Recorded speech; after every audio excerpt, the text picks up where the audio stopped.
This is the DLR Cast, the essential podcast for fans of Diamond David Lee Roth. All right, you're here with the DLR Cast. I'm Steve, along with my good friend Darren. Hi, Darren. Hey, Steve. Not a great day in Van Halen land, but no, it's with heavy hearts. We do this episode tonight. If you're listening to this podcast, you already know the news, the terrible news. Eddie Van Halen died today at the age of 65. Long, arduous battle with cancer culminated in him dying today. And that's partially a quote from Wolfgang Van Halen's social media today. And man, where do you begin? I mean, we do this. This is we say it's the only, as far as we know, the only podcast dedicated to David Lee Roth, and as we're pretty sure on that. But let's face it. I mean, they're totally intertwined, and this podcast wouldn't exist just like it wouldn't exist without Dave. Well, it certainly wouldn't exist without Eddie.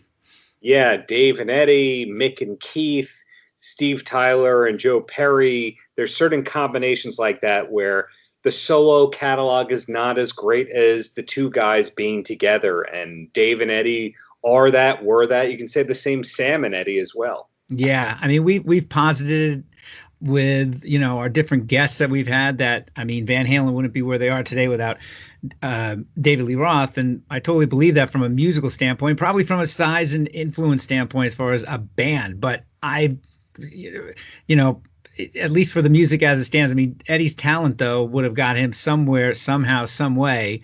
If even if not in the same route, and he would have, I would venture to wager that he would probably be as influential regardless. I mean, you cannot overstate his influence and impact. And I was thinking today, I mean, if you look, they blew up in 77, 78, right? 78. Yeah. And I mean, if you look at probably the last 50 years of rock guitar, I would say he was probably the most influential guitarist as far as the number of people he influenced to buy guitars. I mean, especially as far as the sheer number of people, because they really blew up and accelerated along with the rise of MTV. So yeah, he was in front of everybody. And then you forget how many people, heard him on other music, obviously, like Michael Jackson, Beat It, and the Sammy Hagar years. I mean, did Keith influence that many people to pick up a guitar? Did Jimmy Page? Maybe Hendrix? But I mean, without a doubt, probably the most, as far as hard rock guitar, there's nobody been more influential. Not Tony Iommi, not anybody. And, I stand by that. 100% agreed. Something to really think about. This occurred to me a little bit ago. When you think about the success of Van Halen, there were hits in the 70s, the 80s, the 90s. If you want to negotiate, you could say the 2000s and the 2010s. I'm sure that you can find some charts where the Sammy Hagar songs on the Best of Both Worlds, Greatest Hits comp, maybe chart here, and then maybe A Different Kind of Truth. That was a top 5 album, I'm assuming, on the Billboard. Oh yeah, yeah. So if you want to say the hits came into the 2000s and the 2010s, you can argue that, but you can't argue the hits in the 70s, 80s, and 90s. I love Jimmy Page, but the 80s and 90s output, let's be honest. Yeah, and ongoing. I mean, sure. And hey, listen, it's how do you there's I don't think how would you top a career, the way it ended in 1980 for how would you top that kind of output? You couldn't, right? But it was today, of course, I mean, just the tributes have been huge. You name the rock guitarist, the rock artist, leaving tributes on Twitter and social media. I mean, and of course, I was looking today.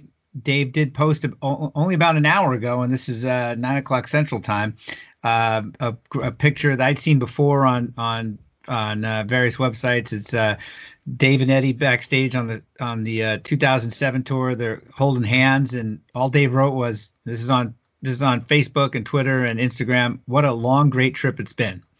I'm sure he's devastated. I was thinking to him, and I wonder how he got the news, as Alex called him. I mean, I hate to think that he heard it through management or just was heard on social media. I mean, Dave's been active on social media. Just yesterday, he posted another hashtag soggy bottom bizarre illustration that leaves you scratching your head a bit. Yeah. And, but just kind of going through. I mean, Sammy Hagar 5 hours ago, heartbroken and speechless. My love to the family. Tony Iommi wrote some great things. Lenny Kravitz, Ozzy Osbourne, Paul Stanley, Billy Idol, Flea, Aerosmith, Steven Tyler, Metallica, Geezer Butler, just on and on and on and on. If there was a hard rock guy from within the last 40 years who within reach of social media and their phone, they've posted and deservedly so. Yeah.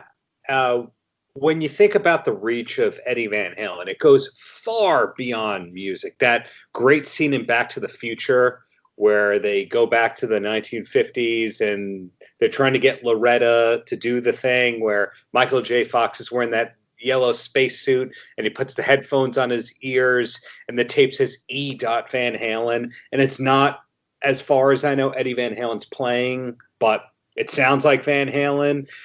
There's that. There's Thriller, as you mentioned, the song Beat It, which you still hear, every wedding. Yeah. I mean, pre-COVID, of course. Who knows replaying at bars in a year from now? Exactly. But exactly. These things that he did outside of Van Halen or he impacted with Van Halen.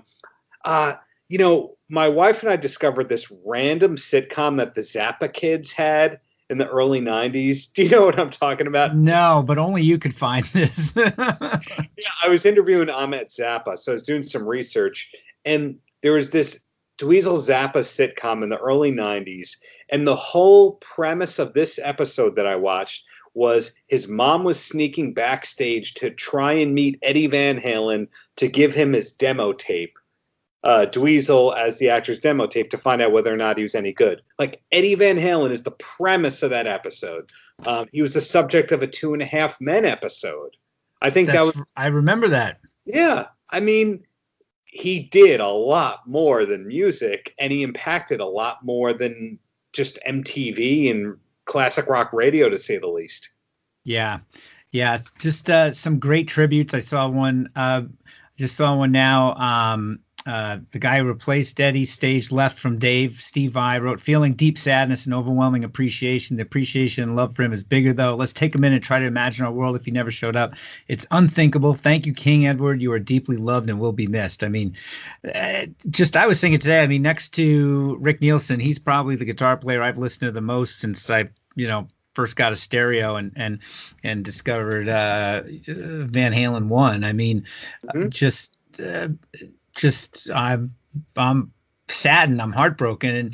And I was thinking also too, as far as the legacy and the work, certainly the last, there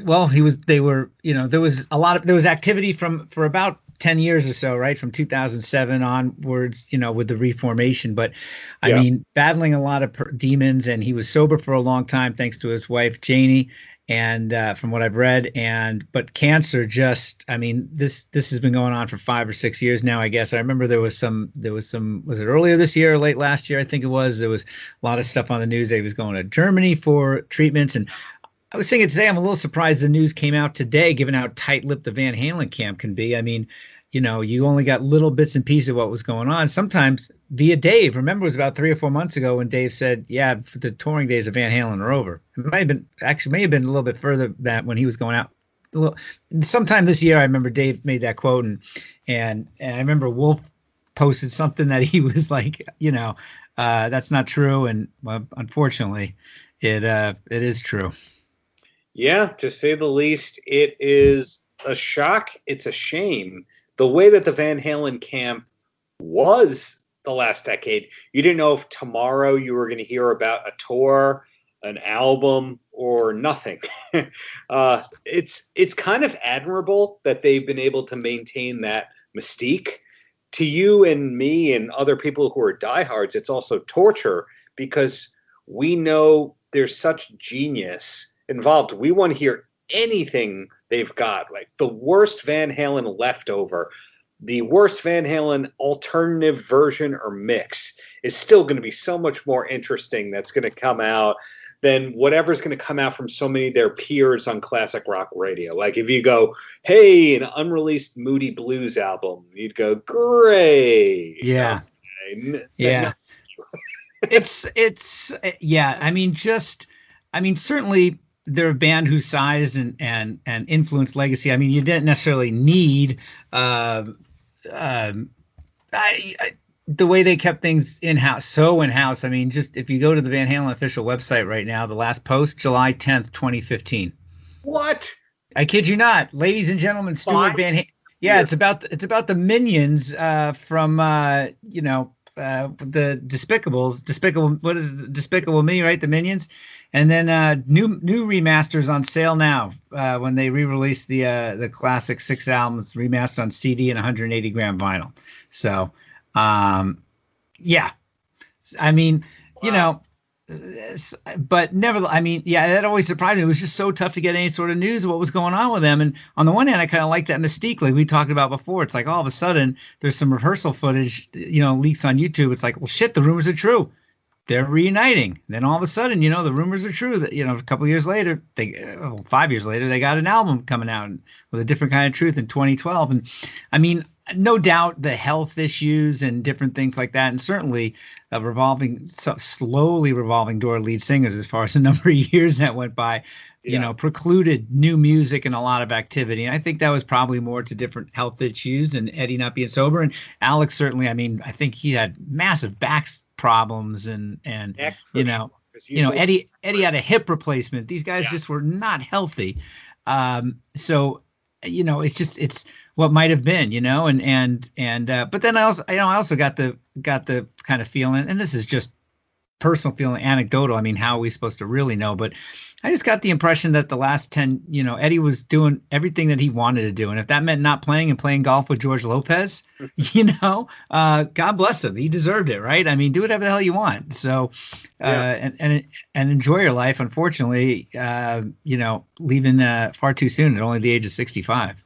Did you ever watch, I'm putting you on the spot here, did you ever watch the Smithsonian talk that Eddie did maybe 2014, 2015? Yes. Yeah, where he talked about being an immigrant and he played a little guitar. Yes, that was just, I would have loved to have seen 3 hours of that sort of thing, So something that occurred to me in the middle of that is that's the most words I've ever heard him talk in a short amount of time. Or also, that's what his voice sounds like. There's some people that, every guitar lick or whatever, and what does their voice sound like? And then you realize, wow, he really did keep a close guard on everything for decades, which goes back to that mystique thing.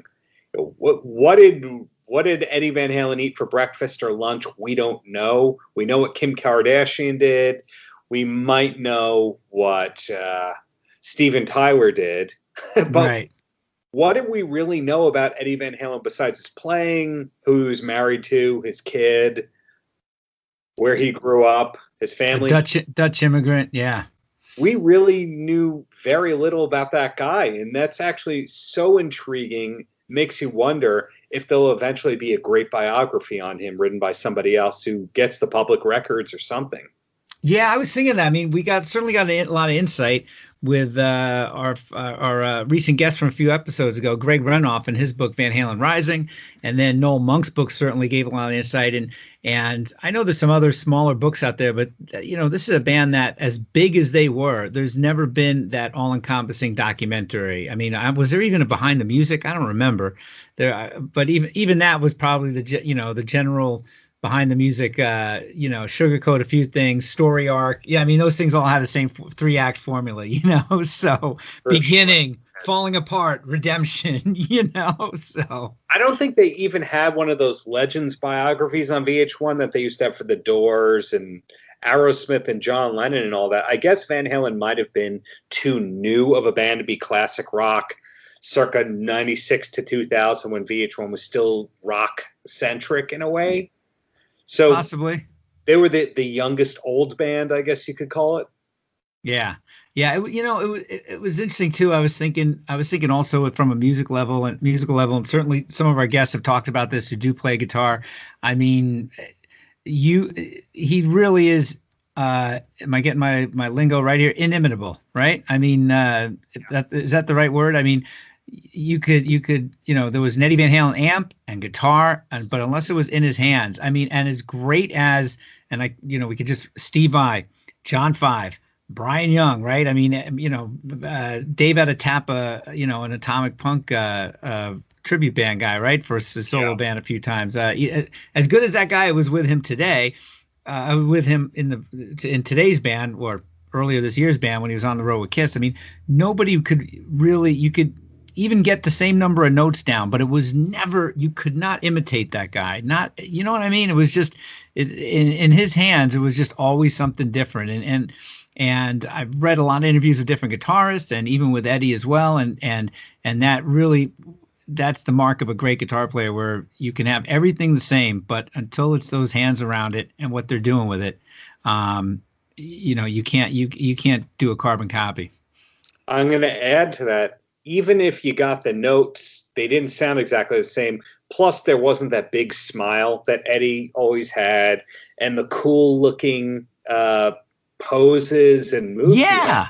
He didn't have horrible guitar face. You know how every time John Mayer is doing a bend, he does that guitar face. That's the other thing. Even before MTV broke big, when I was buying Hit Parader and Circus Magazine and much later when you see all the footage on YouTube, I mean, man, he was he never stood in one place. He was leaping as much as Dave. I mean, there was like pure joy on that guy's face when he was playing live. I mean, regardless of who the lead singer was, and he was just fun to watch, man. The twirls and the tapping and I mean, it was reckless abandon, but it was a controlled fury too, because there was never a note out of place.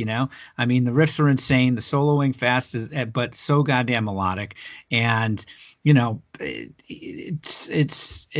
still so much fun to watch, and there's still nobody, at least from a stage presence standpoint, can match that. I mean, maybe the closest may have been just a few big guys like Steve Vai's got a great stage presence. We saw that when he was out with Dave. I mean, he was all over the stage. Angus Young, of course, that's a massive stage presence, right? I mean, I mean, that's his whole role up there, next to playing amazing guitar, of course. And it's funny too, because on that note, AC/DC, tomorrow, Wednesday, they have a new single breaking and a new album coming. And when I started catching wind on that about 2 weeks ago, I remember distinctly thinking, it's like, all right, well, fall Christmas season's coming. How cool would it be if all of a sudden there was new Van Halen music? I mean, because I was just thinking of the ones that you haven't heard from in a while as far as new music. I mean, Kiss we knew isn't going to do anything. That's given. They said Sonic Boom's probably going to be the last album. Nothing's there. It was great to hear a new Ace solo record come out a couple weeks ago, which I really dig. But I mean, as far as like big guys, giants, you know what I mean? It's Black Sabbath is done. Not at that level, even though their new albums are pretty great the last 5 years or so. I'm a huge fan. I'm biased. Nowhere near that level. No, okay, won't get anywhere near that attention. Side note, they do have an album completely done and in the can, and hopefully it's going to come out. It's supposed to come out last summer. Who the hell knows? So, but there is one done. No Aerosmith record. No Pink Floyd record, although we'll get probably 3 more recordings of The Wall issued by Rob Waters.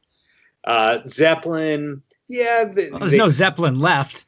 I mean, that was never going to happen. As soon as they threatened, but what's that? They threatened that, but I mean, we're getting a new McCartney album, but that's not on the same level. No, I'm talking hard rock, though. I mean, it's like just impactful hard rock. I mean, when I was buying Hit Parader and Circus and all that, and MTV was blowing up in like the mid '80s. I mean, I was totally into hair metal. I dug all that stuff. Yeah.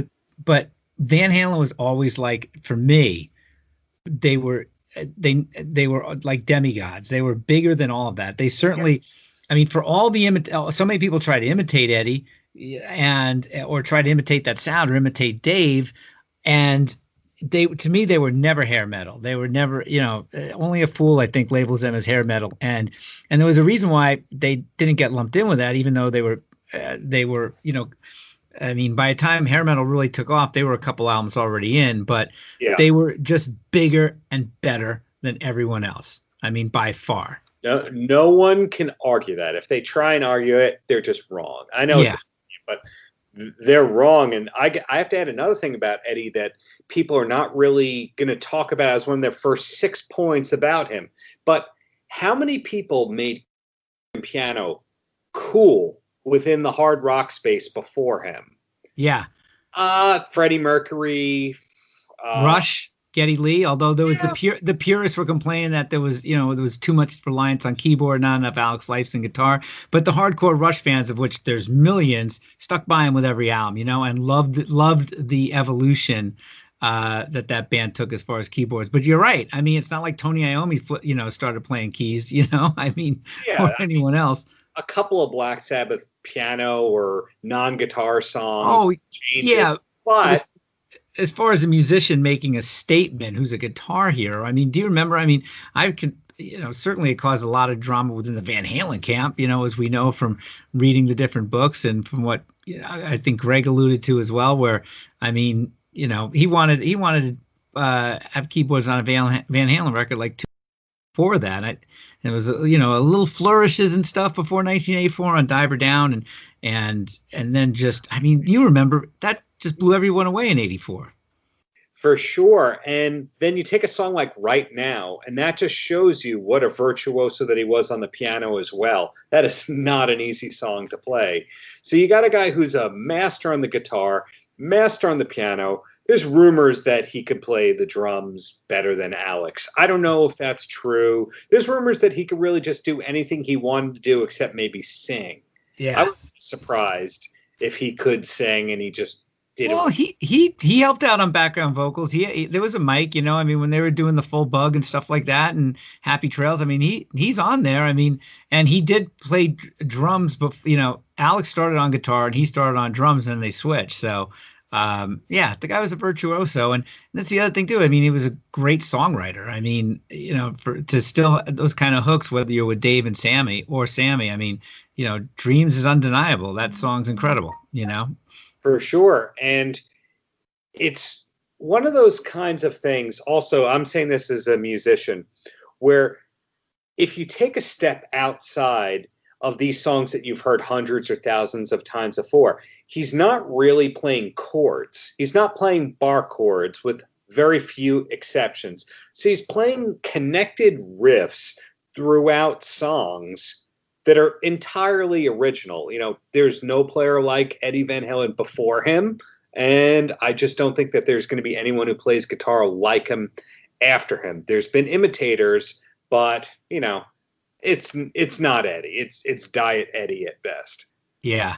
I mean, I'll say, I mean, I'll stand by it again. He influenced more. I mean, I've been reading this for decades now. I mean, it's how many guitar players first heard Eruption and immediately tried that. Mm-hmm. You know what I mean? And I found a great quote by Vivian Campbell. He said, after hearing the first Van Halen record, and he said the goalpost had just been moved. I stayed up all that night trying to learn from Eddie. He said many decades later, and I'm still learning from Eddie. I mean, it's the whole thing just bums me out. If you're gonna use the unfair term hair metal and all that, but think of that genre, I think that Rat is an amazing band. Without Eddie, there's no Warren DeMartini. No. Another standout band. There's no George Lynch without Eddie. Randy Rhoads was concurrent, you could say, but Eddie did come before Randy Rhoads. Yeah, I mean, and certainly Randy knew who he was, and if they were, a lot of those guys. I mean, George Lynch came up with Eddie. I mean, they were, around the same. They're around the same age and kind of that same circuit. But it was like everybody just followed and came and really followed in the trail that he blazed. I mean, as far as hard rock, I mean, everybody tried tapping after that. Everybody tried a variation. Everybody, tried 100 notes. But nobody did even close to that. And that's not slagging those other guitar players, because you know what? I love Warren DeMartini. I love so much of that stuff, but they just, you knew what they were going after, So it'll be interesting to see if the only positive thing that I can possibly say to all this, besides that this is bringing a lot of people talking about the importance of Eddie Van Halen, is sometimes the passing of people leads their estate to put out some interesting things that the people did not want out while they were alive. Such as if you look at Jerry Lewis, that movie, the day, what's that Jerry Lewis movie that wasn't allowed to come out until after he passed? Oh, right. It was like a Nazi movie or something, right? It was some The Clown Cried or something. Yeah, exactly. Yeah. Interesting, like Prince stuff has come out since then. You as a Minneapolis person, you have more. Tons of Prince stuff. What was just released last week? Was it Graffiti Bridge? I can't even remember now. It was no, Under a Cherry. I can't. But it was just a re-release of a Prince album last week that I should remember, but it's escaping my brain right now. But yeah, that's the thing. I mean, because we always have heard how much stuff is in the vaults, yet there's not a lot of recorded output, given the fact that they were doing it for 40 years. I mean, there really isn't when you think of it. I mean, because for a better part of about 20 years, they didn't do a lot. So yeah, and I can't imagine that Eddie is in the studio with the producer, and the producer goes, do it again, Eddie. You didn't get it that time. Well, he's got to be a second take guy. Well, we know that from Ted's, Greg's book on Ted Templeman and Van Halen Rising. I was reading something today where I think it was they were talking about I'm the One, and he just bam, straight to tape, nailed that one take, and that was it. I mean, he was that good, and that band was that good. I mean, they were so well rehearsed. Yes.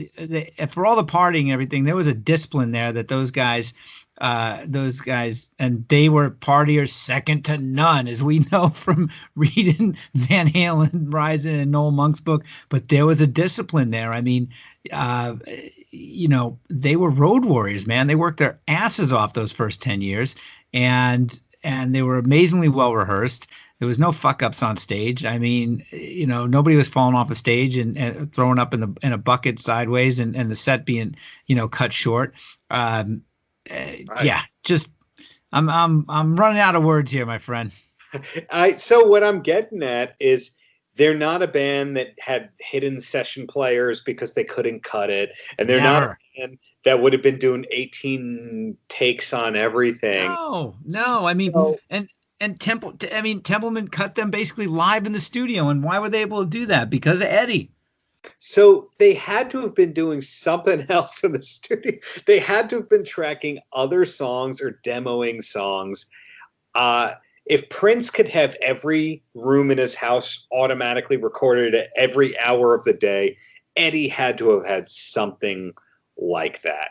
I mean, that's the thing. I mean, that's what we don't know, that there's supposedly a lot in the vault. But I remember reading, maybe it was in Sammy's book or somewhere else, it's like that he was kind of poo-pooing the idea that there's tons of unreleased music there. It's like there's riffs, there's fragments, there's jams, there's, there might be a lot of hours on tape, but a lot of them are just, not whole, fully. There's not, I will venture to guess, there's not a lot of rare B-sides out there, unreleased stuff that are fully realized songs. I mean, as far as full song, I bet you that's pretty rare.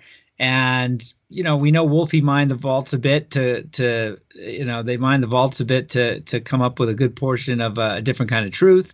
And, but man, I'd be happy to hear, I'll be happy to hear 20 minutes, 10 minutes or whatever, 2 minutes of some instrumental noodling that never went anywhere, This is a totally random thing, but I'm sure we talked about the story about Fred Durst having a jam session with Eddie Van Halen and maybe yes. 05. There is no chance Fred Durst didn't record that. If he was allowed to. What did he do? With a phone in his pocket or something? I mean, who the hell knows? So, Fred Durst is a film guy. I think that we are going to see some stuff come out of the woodwork, bootlegged, and to keep checking YouTube, because I'll listen to Eddie Van Halen jam. I'll listen to him do 12-bar blues all day long. He was just that great that mundane stuff for other people, he would have reinvented it. Yeah. Sure, we're going to see more cameos in the last 6 months. They unleashed that Simon and Garfunkel live performance from '93. That Michael Winslow jam from NAMM was that like 87, 89? That came out. Yeah, maybe. I mean, remember stuff that they had. I don't think I would be shocked if there was a lot of stuff from any of the sessions of the first 6 Warner Brother records, because they cut those things fast. They had 3 weeks off between, the road. They would write, they had these songs and they hit it and quit it. So I don't think there's, we cut 30 songs and there's 10 songs, 10 made the album. That's not the case. Soundboards, live videos. We do see some good stuff from Largo, which is in Maryland, that arena. My friend told me it's either that or the Capitol Center, that every show was recorded since the early 80s on a TV. That Largo in Maryland, yeah. So I have a feeling we're going to start seeing some stuff unofficially. And if we do, hey, we really do need some old, good vintage Van Halen to come out. And now would be the time that happens. Yeah. Well, as this before we get out of here, I was thinking, I mean, there's that tribute from Dave, ordinarily pretty silent. I mean, I doubt we'll see him do any interviews about this or anything. It seems like that's about it, at least for a minute. I mean, 7 words here, and tasteful and respectful. And I mean, what else? I'm sure he's shocked and bummed, and well, maybe not shocked. He knew he was very sick. But maybe you are, maybe not that shocked, but bummed I mean, I'd love to read more about the interpersonal relationships they have, because I don't think you spend that much time together and reform and go through all that shit if you completely hate each other. I mean, there was a mutual respect there, to say the least, and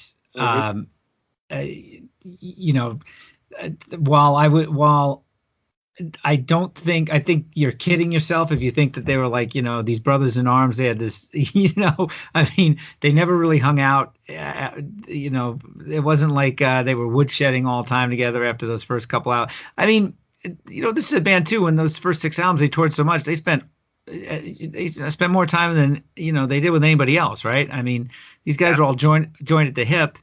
And sure, we're the DLR cast, but like we always say, I mean, we're fans, we're not fanboys, and we know Dave will probably, drive you fucking crazy after, So, and Lord knows, it's been well documented, he drove Eddie crazy, So, and also probably vice versa. I mean, I think they just had different visions of possibly getting to great results, but somehow they were able to, there was an alchemy there that worked, unlike anything we've seen before. Well said right there. And that leads me to thinking, I wouldn't be surprised if we see another book from Dave in the next 2 years. I hope so. Do you remember him saying that one of the reasons he had to do Vegas and the Kiss tour and all that was because it became up to him to preserve the Van Halen legacy? Well, he's been saying that for a couple of years. Yeah. I mean, just to kind of still wave that flag, Yeah. And I like that. I mean, some might call him an opportunist, but you know what? No, you know what? As long as there's somebody still waving that flag, I want it to be someone from the band, Absolutely. If there's to be anyone. And next, it's going to be interesting too, to see in the years ahead. I would bet you the person who ends up really being the guardian of that legacy is Wolfie. I think you're right about that. He might be the unifying force to it all, because he clearly can get along with his uncle.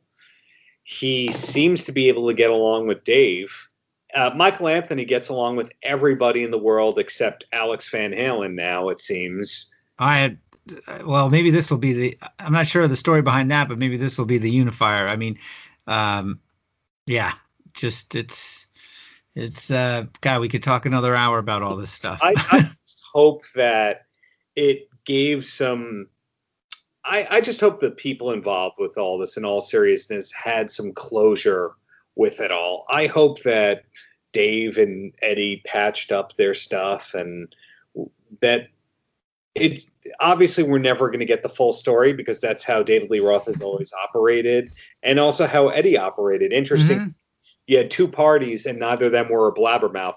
Sammy comes along and he tells everything. Yeah. Well, that's what, like we talked about a couple episodes. I would have loved to really know the deep behind the scenes stuff about how the reunion that nobody ever thought was ever going to happen. Right. And I sooner would have expected them to try one more time with Sammy than they ever would have gotten back with Dave.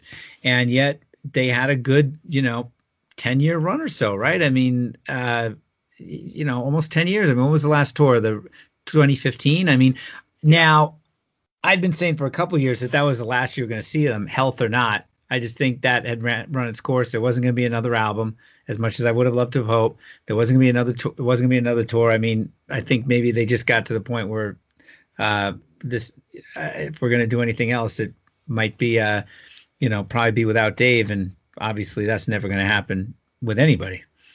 Yeah, but I'm just trying to be optimistic on this whole thing and say that there is a chance the vaults might open.